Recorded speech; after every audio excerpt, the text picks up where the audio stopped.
प्रणाम। मैं यदुवंशी। शिक्षा का स्तर हर साल गिर रहा है और शिक्षा का बजट भी हर साल कम हो रहा है। RIMC और RMS से पिछड़ रहे सैनिक स्कूल साल दर साल घट रहा है। NDA में चयनित छात्रों का आंकड़ा, सैनिक स्कूलों के 4% छात्र ही NDA में सफल। सेना के लिए अच्छे अफसर तैयार करने के मकसद से 70 के दशक में देश में सैनिक स्कूलों की स्थापना की गई। काफ़ी हद तक सैनिक स्कूल अपने मकसद में सफल भी रहे।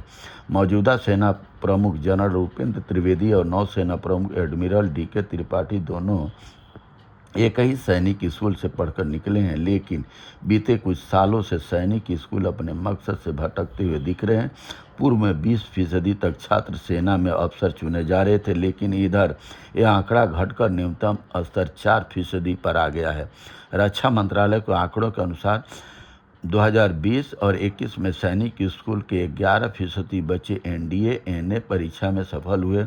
वहीं 23-24 में यह प्रतिशत घटकर 4.30 रह गया है।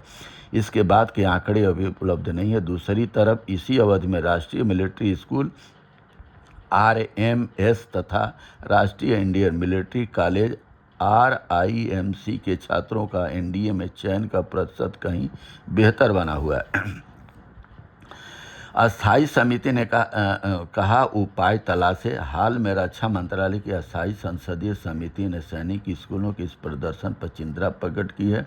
समिति ने सरकार से कहा कि NDA में सैनिक स्कूलों की हिस्सेदारी बढ़ाने के उपाय करें।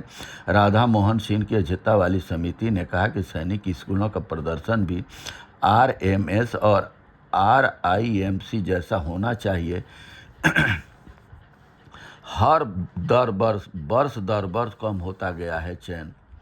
2020-21 में परीक्षा में शामिल हुए 1705, सेना में चयन हुए 190, 11% हुआ है। और 2021-22 में 6.5%, और 2022-23 में हुआ है 6%, और 2023-24 में हुआ 4.3%। 33 सैनिक स्कूलों की यह स्थापना 1961 में आरंभ हुई थी। देश में 33 सैनिक स्कूल हैं। PPP मॉडल में 100 और सैनिक स्कूल खोलने की प्रक्रिया जारी है। हमारे लाल बहादुर शास्त्री जी जय जवान जय किसान का एक नारा दिए थे सैनिकों के लिए। तो सैनिकों के देश की रक्षा के लिए जितने भी जा रहे हैं, तो किन सैनिक स्कूलों में किनके बच्चे पढ़ने के लिए गए? वही अपर कास्ट के अधिकार, किसान के, मजदूर के, पिछड़े वर्ग और दलित वर्ग के बच्चे तो उसमें जा ही नहीं पा रहे। और सैनिक स्कूल के साथ साथ जैसे व्यवस्था सैनिकों स्कूलों की देश भर में, हर गांव में किसानों, मजदूरों, पिछड़े दलितों के लिए भी सरकारी स्कूल शुरू में थे। चाहे इंदिरा गांधी का टाइम हो, जवाहरलाल नेहरू का टाइम हो, राजीव गांधी का था। उसके बाद शिक्षा का बजट दिन पर दिन गिरता चला गया। और आज की वर्तमान सरकार उत्तर प्रदेश की देखिए 36,000 सरकारी स्कूल बंद हो गए।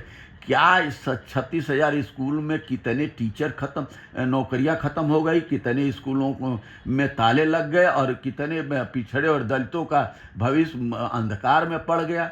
सरकार का इस पर ध्यान देना चाहिए। बहुत बहुत धन्यवाद। नमस्कार, प्रणाम।